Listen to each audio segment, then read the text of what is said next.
Shalom, selamat malam. Sebelum kita memulai ibadah, mari kita saat teduh sejenak di hadapan Tuhan.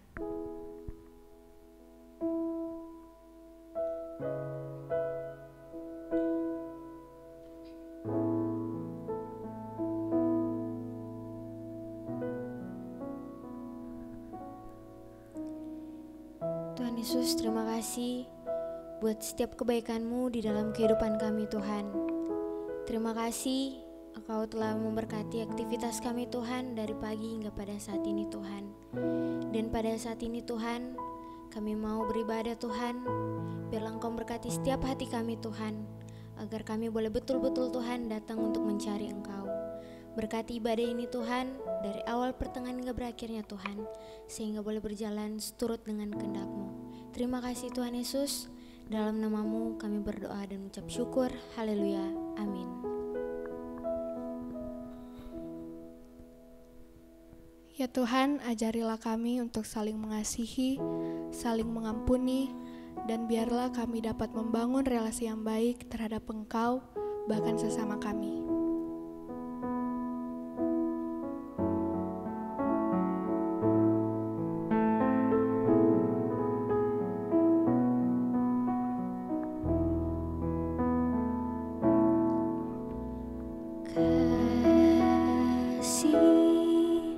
Pasti lemah lembut, kasih pasti memaafkan, kasih pasti murah hati, kasih-Mu, kasih-Mu Tuhan.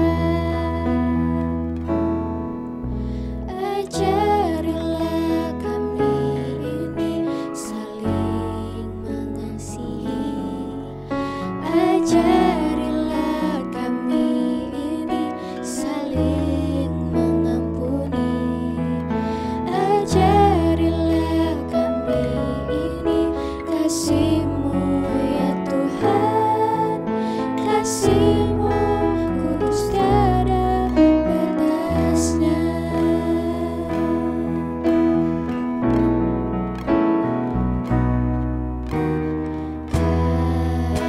Kasih pasti lemah lembut, kasih pasti memaafkan, kasih pasti murah hati, kasih-Mu, kasih-Mu Tuhan.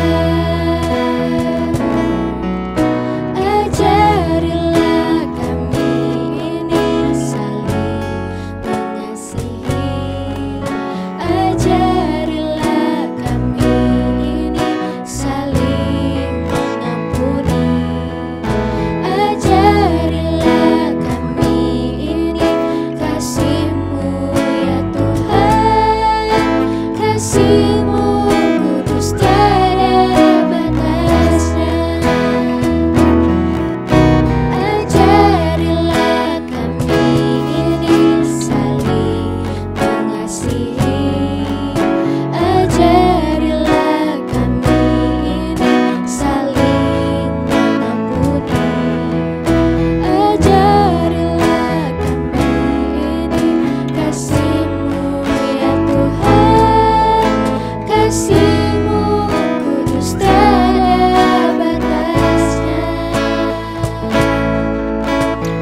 Tuhan, inilah kami penuh dengan keterbatasan, Tuhan. Saat badai datang dalam kehidupan kami, Tuhan, kami tidak bisa tanpa Engkau, Tuhan. Karena kami perlu keajaiban-Mu, Tuhan. Kami perlu sentuhan tangan-Mu, Tuhan. Kami tidak dapat berjalan sendiri, Tuhan. Kami memerlukan Engkau di setiap kehidupan kami, Tuhan. Kami perlukan keajaiban-Mu, kami butuhkan sentuhan tangan-Mu, kami tak dapat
Shalom, selamat malam Bapak Ibu, Saudara-saudara yang terkasih di dalam Tuhan. Puji Tuhan, pada malam hari ini kita semua dapat bersama-sama berkumpul dengan keluarga tercinta kita dalam ibadah RGT pada malam hari ini. Namun sebelum itu saya ajak kita semua untuk mengambil sikap doa. Mari kita berdoa. Kepadamu ya Allah yang bertata dalam kerajaan surga, Bapa, kami bersyukur dan kami sangat berterima kasih ya Bapa untuk setiap berkat kemurahan-Mu dalam kehidupan kami, untuk setiap kesehatan, untuk setiap kekuatan, dan untuk setiap pemeliharaan-Mu yang nyata sempurna dalam kehidupan kami. Bapa, kami juga bersyukur malam hari ini kami dapat beribadah bersama dengan keluarga kami. Bapa, kiranya kuasa daripada Roh Kudus-Mu sendirilah yang menuntun setiap kami, sehingga melalui pembacaan firman-Mu dan perenungannya, kami dapat mengerti dan kami dapat mengaplikasikan setiap kebenaran firman-Mu dalam kehidupan kami. Bapa, hamba-Mu juga berdoa memohon pertolongan daripada-Mu ya Bapa, kiranya Engkau memakai hamba-Mu ini sesuai dan seturut dengan kehendak-Mu. Apa yang disampaikan kiranya semua berasal daripada-Mu.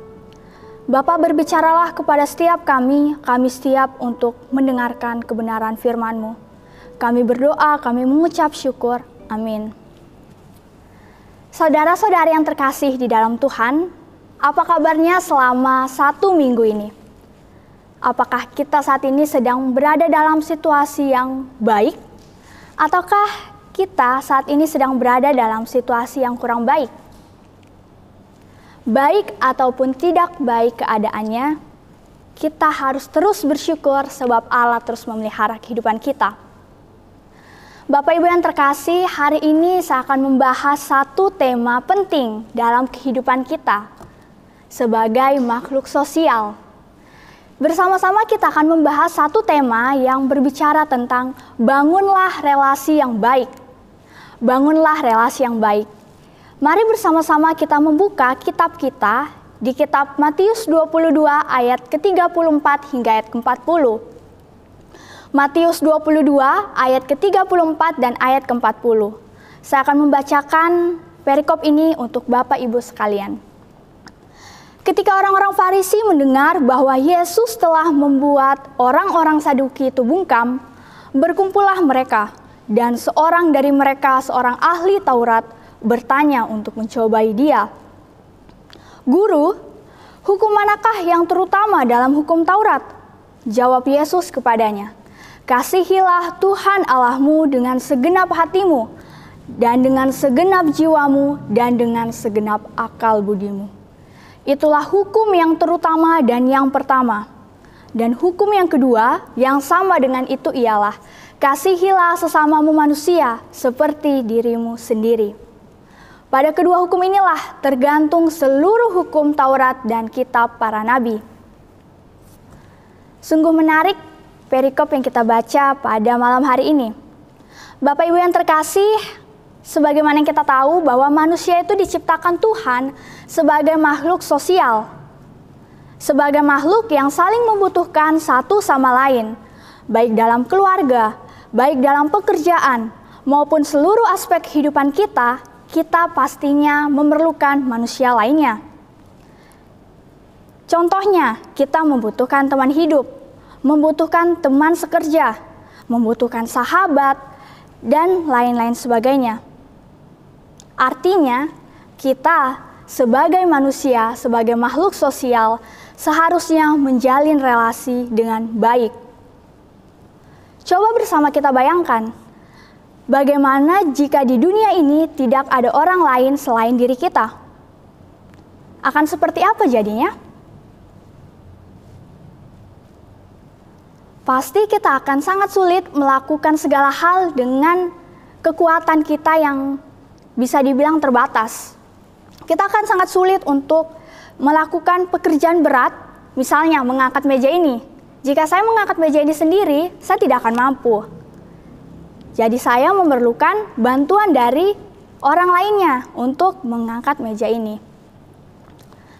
Itu sedikit intermezzo untuk setiap kita. Bapak Ibu yang terkasih, jika kita melihat bersama di ayat yang ke-34, Yang saya tanda ini, yang Yesus telah membuat orang-orang Saduki itu bungkam.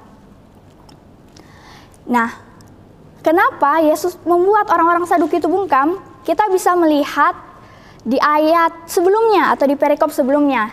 Di ayat ke-23 sampai ayat ke-33 yang membahas tentang orang-orang Saduki yang bertanya kepada Yesus tentang kebangkitan.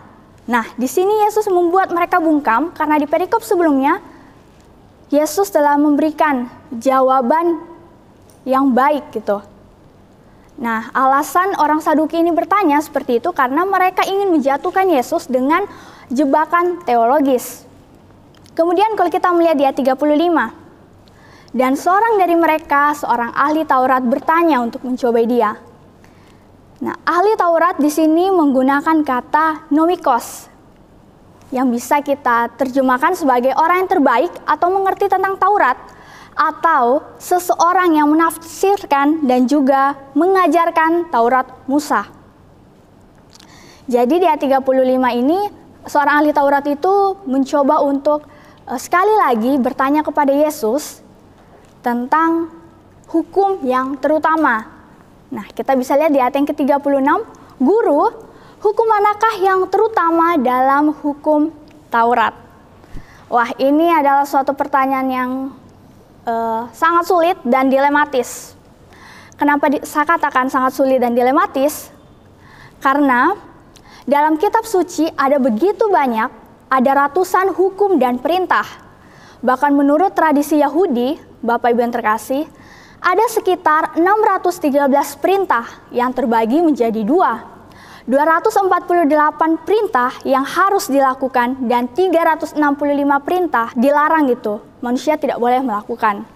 Nah, saya katakan selanjutnya dilematis karena orang-orang Yahudi itu meyakini bahwa semua perintah itu setara. Semua perintah itu sama. Tidak ada perintah yang terlalu besar ataupun tidak ada perintah yang terlalu kecil.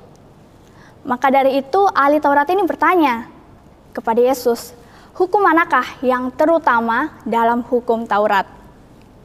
Wah, sangat menarik dan benar-benar menggugah gitu ketika Yesus memberikan jawaban yang berfokus kepada esensi dari semua perintah yang ada. Apakah esensi dari perintah yang ada itu? Nah, esensi dari perintah yang ada itu, Yesus memberi jawaban kepada ahli Taurat dan semua orang pada saat itu, dan ia menegaskan bahwa hukum yang terutama ialah di ayat ke-37.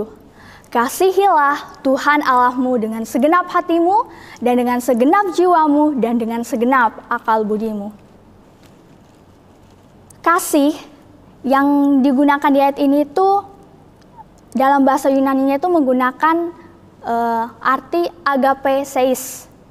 Nah, kasih di sini itu adalah kata imperatif atau kata perintah, tindakan nyata, dan dia itu aktif bukan pasif. Jadi kasih di sini itu adalah suatu perintah yang harus kita wujudkan secara nyata, yang harus kita lakukan. Ada sesuatu something yang benar-benar menghasilkan suatu tindakan. Nah, contohnya kayak gini Bapak Ibu yang terkasih. Dalam budaya sekarang ini, budaya populer masa kini, kasih itu hanya sebatas perasaan. Kasih itu hanya menekankan aspek emosional. Kasih itu hanya sebatas kadang ucapan. Nah, dari sini kita bisa melihat bahwa tidak ada keutuhan kasih. Nah, disinilah Yesus mengajarkan realita tentang kasih yang sejati itu seperti apa. Pertama, kasih adalah suatu perintah. Kenapa Yesus mengatakan kasih adalah suatu perintah? Kalau kita lihat bersama, saya juga telah menampilkan slide, Bapak Ibu bisa melihatnya. Kasih agape, yakni menuntut sikap hati manusia yang sungguh-sungguh merindukan persekutuan dengan berusaha untuk mentaati perintah Allah. Jadi kasih agape ini menuntut kesungguhan hati manusia yang tampak bagaimana kita mengambil bagian dalam penderitaannya dalam Filipi 3 ayat 10, Dan bagaimana kita sebagai manusia memperluas kerajaannya dalam 1 Korintus 9 ayat 23, dan bagaimana kita sebagai manusia hidup bagi kemuliaan dan memiliki standar kehidupan dari perintah Tuhan itu. Jadi kita bisa katakan bahwa jika kasih kita memang bersifat utuh, maka sangat masuk akal jika mengasihi itu adalah suatu bentuk perintah. Kasih tidak hanya berbicara tentang perasaan, tetapi kasih berbicara tentang pikiran dan tindakan yang nyata yang bisa kita wujudkan dalam kehidupan kita hari lepas hari. Selanjutnya kita melihat di ayat yang ke-39. Kasihilah sesamamu manusia seperti dirimu sendiri. Jika Bapak Ibu melihat dalam Galatia 6 ayat 10, dalam 1 Tesalonika 3 ayat 12 dan Matius 5 ayat 44 seperti slide yang berikut ini. Di perikop ini, di ayat ini khususnya, Yesus ingin menekankan bahwa anak-anak Allah dituntut untuk mengasihi semua orang tanpa terkecuali.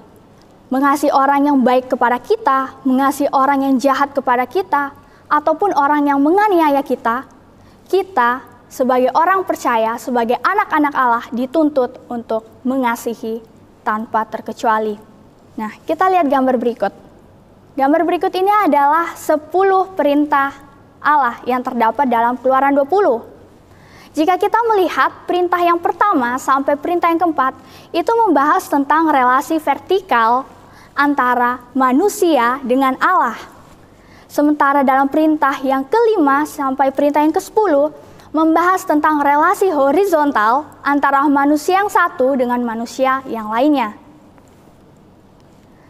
Dari sini yang bisa kita lihat itu adalah bagaimana di perintah yang pertama sampai perintah keempat, Allah mau kita sebagai manusia hanya menyembah, menghormati kekudusannya dan beribadah kepada Allah sebagai bukti, sebagai wujud nyata kita mengasihi Dia. Kemudian dari ayat kelima, kemudian dari perintah yang kelima sampai perintah yang ke-10, itu mengatur tentang relasi horizontal manusia dan manusia lainnya. Dari sini kita melihat bahwa tanpa kasih, ketaatan yang kita lakukan itu hanya sebuah legalisme semata. Tanpa kasih dan kita nggak bisa mewujudkannya secara nyata, maka semuanya terasa seperti tidak ada gunanya atau bisa dibilang sia-sia. Selanjutnya kita melihat di poin kedua. Poin pertama tadi kita belajar bagaimana Yesus mengajarkan realita yang sesungguhnya tentang kasih, yaitu kasih sebagai suatu perintah. Kemudian di poin kedua ini kita belajar bagaimana Yesus mengajarkan kepada kita, yaitu kasih sebagai pondasi atau dasar dari semua perintah yang ada. Kita bisa melihat di ayat yang ke-40, di mana dikatakan pada kedua hukum inilah tergantung seluruh hukum Taurat dan kitab para nabi. Dari sini kita melihat kata tergantung, itu dalam bahasa Yunaninya dia memakai kata krematai, yang artinya itu lebih menyiratkan, lebih dalam tentang ketaatan yang berdasarkan, yang bergantung kepada kasih. Jadi seperti yang saya bilang tadi, jika ketaatan yang kita lakukan tanpa adanya kasih itu semacam suatu legalisme, semacam kita itu kayak nggak mau terjadi apa-apa gitu dan kita nggak mau menerima sanksi. Nah, jadi semua perintah dalam kitab suci itu bergantung kepada perintah saling mengasihi. Nah, dari sini kita belajar bahwa jika kita mau membangun relasi yang intim, mau membangun relasi yang baik, mau membangun relasi yang sejati dengan Allah, maka kita harus memulainya dengan pengalaman pribadi kita dulu dengan Allah. Bagaimana kita mengasihi Allah dengan sungguh-sungguh, dengan sepenuh hati, jiwa kita, maka kasih itu sendiri yang akan terpancar keluar ketika kita dapat mengasihi sesama kita. Contoh, saya mengasihi Allah berarti saya dapat mengasihi orang yang benar-benar membuat saya sakit hati. Kalau dari saya pribadi, konsep kasih saya itu berarti kasih tidak hanya berbicara soal pikiran atau tindakan yang nyata saja, tetapi kasih itu berbicara tentang penerimaan dan pengampunan. Bagaimana kita mau menerima orang yang berbuat salah, berbuat jahat kepada kita, dan kita mau mengampuni orang itu. Nah, kita lihat di 1 Yohanes 4 ayat yang ke-10 hingga ke-11 berkata, "Inilah kasih itu, bukan kita yang telah mengasihi Allah, tetapi Allah yang telah mengasihi kita, dan yang telah mengutus anaknya sebagai pendamaian bagi dosa-dosa kita." Saudara-saudaraku yang kekasih, jikalau Allah sedemikian mengasihi kita, maka haruslah kita juga saling mengasihi. Jadi dari ayat ini apa yang bisa kita pelajari? Harusnya kasih kita itu seperti slide yang berikut ini bisa kita baca bersama. Pertama, bagaimana kita mempersembahkan tubuh kita ini sebagai persembahan yang sejati dan tidak menjadi serupa dengan dunia ini. Dalam Roma 12 ayat yang pertama hingga kedua. Yang kedua, bagaimana kita memuliakan Allah dengan tubuh kita yang adalah bait Allah. Dalam 1 Korintus 6 ayat ke-20. Yang ketiga, bagaimana kita menggunakan keseluruhan aspek hidup kita untuk mempermuliakan Tuhan. Dalam 1 Korintus 10 ayat 31. Dan yang terakhir, kita telah dimeteraikan dengan Roh Kudus dan menikmati hidup di dalam kasih-Nya. Dalam Efesus 4 ayat 30, ayat 5 dan ayat yang pertama hingga kedua. Jadi, ketaatan itu adalah salah satu bentuk dari kasih. Tidak menaati Allah berarti tidak mengasihi Dia. Jadi kalau setelah kita membaca perikop ini dan terlalu banyak ayat yang kita baca, apa sih sebenarnya intinya? Bagaimana caranya kita membangun relasi yang baik itu? Ada 4 hal. Yang pertama, milikilah kesetiaan dan keterikatan pribadi dengan Allah itu sendiri. Artinya bagaimana kita benar-benar menyerahkan keseluruhan hidup kita, benar-benar bergantung dan bersandar kepada Allah.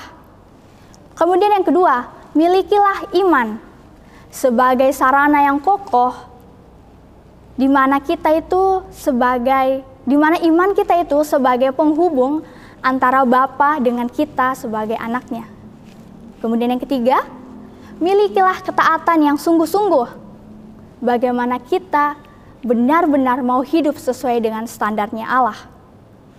Tidak mudah di bagian ketiga ini, bagaimana kita benar-benar melakukan ketaatan itu bukan hanya sebatas kita menerima pujian dari orang, ataupun kita hanya ingin benar-benar ingin udahlah melakukan ketaatan aja gitu.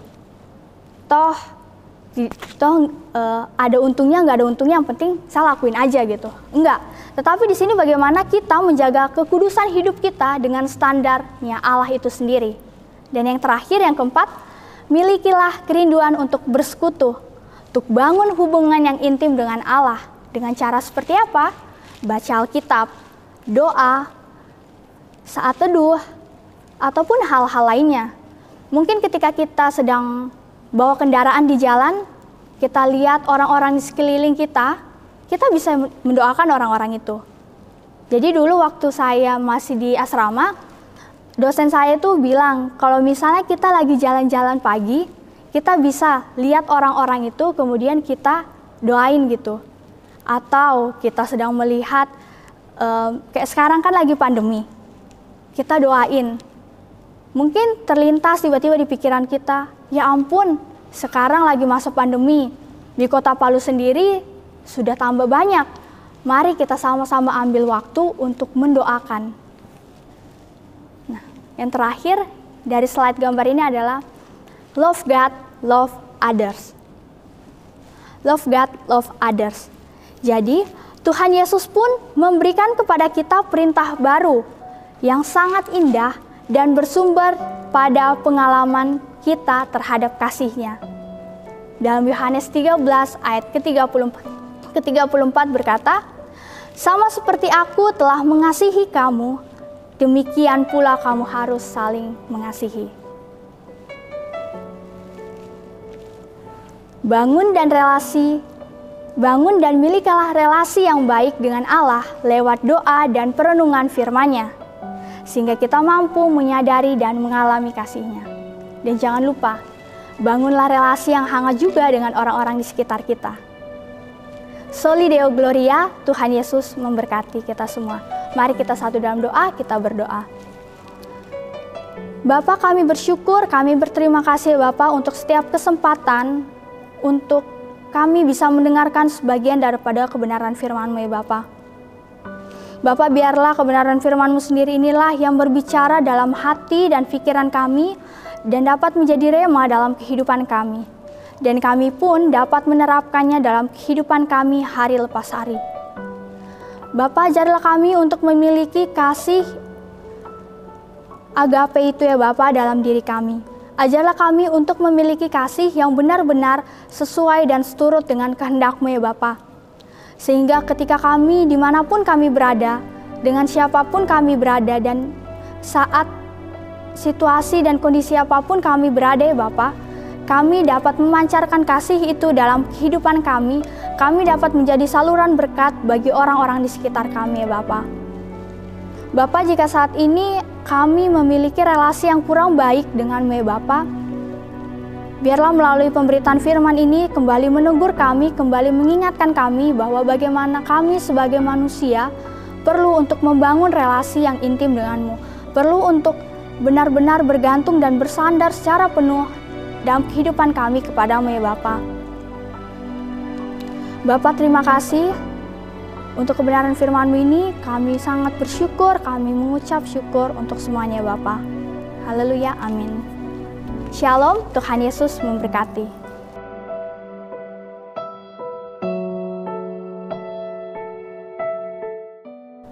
Bapak, Ibu, saudara-saudara yang terkasih, mari saat ini kita mau menaikkan pokok doa kita. Yang pertama, kita mau berdoa untuk bangsa dan negara kita. Dalam situasi seperti ini, kiranya kita dapat terus teguh, dapat terus mengandalkan Tuhan dalam saat ini. Kemudian yang kedua, kita juga berdoa untuk Kota Palu sendiri. Kiranya Tuhan terus memberikan pelawatan, kiranya Tuhan terus menjamah setiap kita. Dan yang terakhir, kita berdoa untuk pertumbuhan iman kita, sehingga kita bisa dapat terus kuat di dalam Tuhan dan dapat terus mengandalkannya. Mari kita satu dalam doa, kita berdoa. Segala hormat, puji, syukur kami naikkan kepada-Mu ya Bapa, Allah yang berkuasa, Allah yang berdaulat dalam kehidupan kami ya Bapa. Bapa, saat ini kami mau berdoa, kami mau bersatu hati ya Bapa, datang ke hadirat-Mu dengan penuh kerendahan hati. Kami mau berdoa untuk bangsa dan negara kami. Bapa, di tengah-tengah situasi pandemik yang terus mengancam ya Bapa, kiranya Engkau terus memberikan kesatuan hati yang baik bagi setiap para pemimpin bangsa kami ya Bapa. Kiranya untuk para pemimpin bangsa kami dapat memiliki sikap hati yang takut akan Engkau, sikap hati yang benar-benar mengandalkan Engkau dalam setiap perencanaan yang mereka buat. Kiranya dalam roda pemerintahan ini pun mereka dapat terus benar-benar bertanya akan Engkau ya Bapa, hal-hal yang baik apa saja yang harus mereka tentukan dan harus mereka lakukan. Bapa, kami juga berdoa untuk Kota Palu sendiri ya Bapa, di tengah-tengah situasi pandemik yang terus mengancam setiap kami. Bapa, kami berdoa kiranya Engkau terus berikan pelawatan, Engkau terus berikan pemulihan terhadap setiap kami ya Bapa. Bapa, mungkin di antara kami ada yang terkena gejala ini ataupun tidak ya Bapa, tapi kami mau berdoa kiranya Engkau terus memberikan setiap kami kesehatan, Engkau terus memberikan kami kekuatan ya Bapa, sehingga kami dapat memiliki kesehatan tubuh yang baik dan dapat terhindar dari virus ini ya Bapa, dan kami dapat melakukan aktivitas kami dalam tuntunan dan penyertaan-Mu ya Bapa. Bapa, kami juga mau berdoa untuk pertumbuhan iman kami pribadi lepas pribadi. Dalam kehidupan ini ya Bapa, banyak sekali tantangan hidup, banyak sekali beban hidup yang harus kami pikul, banyak sekali setiap kegiatan, situasi dan kondisi yang benar-benar membuat kami bisa saja terpuruk, bisa saja mengalami hal-hal yang kami sama sekali tidak bisa prediksi sama sekali ya Bapa. Bapa, tetapi kami berdoa, kami mau bersatu hati ya Bapa, biarlah untuk setiap apapun yang terjadi dalam kehidupan kami dapat mengandalkan-Mu ya Bapa. Kami dapat terus berserah penuh dalam kehendak-Mu ya Bapa. Untuk setiap hal yang terjadi, kiranya kami benar-benar dapat terus membawa semuanya itu ke dalam tangan-Mu. Kami benar-benar rindu untuk terus dipimpin, untuk terus dituntun dalam kehidupan kami hari lepas hari. Bapak, terima kasih ini untuk setiap pokok doa kami naikkan ke dalam tangan-Mu. Kami berdoa mengucap syukur. Amin.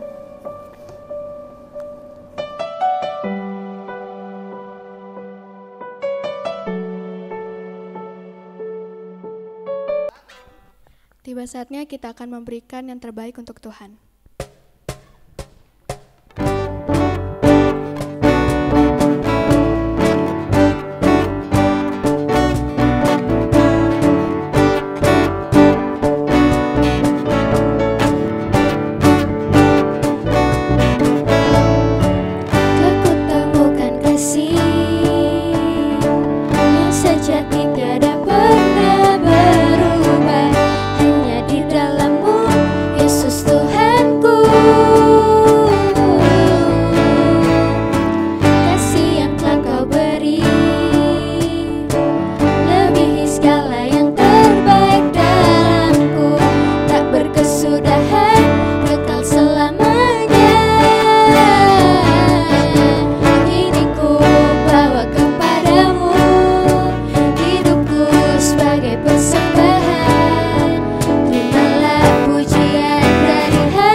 Mari kita berdoa. Tuhan, kami mengucap syukur atas kebaikan Tuhan di dalam hidup kami. Kami telah memberikan persembahan kami, biar kiranya Tuhan memberkati akan persembahan ini Tuhan, sehingga persembahan ini dapat berguna bagi pekerjaan pelayanan, khususnya bagi gereja kami di tempat ini. Terima kasih Bapa, terima kasih. Terima kasih Tuhan, kami mengucap syukur kami telah menyelesaikan akan ibadah kami. Kami bersyukur kami bisa beribadah bersama dengan keluarga kami, bersama dengan jemaat Tuhan yang lain, sekalipun di rumah kami masing-masing. Dan biarlah itu tetap membuat kami terus bersemangat dan bersuka cita untuk menikmati akan anugerah Tuhan dalam setiap ibadah yang ada. Terpujilah nama-Mu Tuhan. Tuhan, kami akan mengakhiri akan seluruh rangkaian ibadah kami pada saat ini. Biar kiranya Tuhan akan memberkati seluruh jemaat-Mu, baik di dalam keluarga mereka, pekerjaan usaha mereka, dalam kesehatan mereka, bahkan juga studi setiap anak-anak kami yang ada. Dan biar nama Tuhan terus dipermuliakan. Terpujilah nama-Mu Tuhan. Demi nama Yesus kami sudah berdoa dan mengucap syukur. Amin.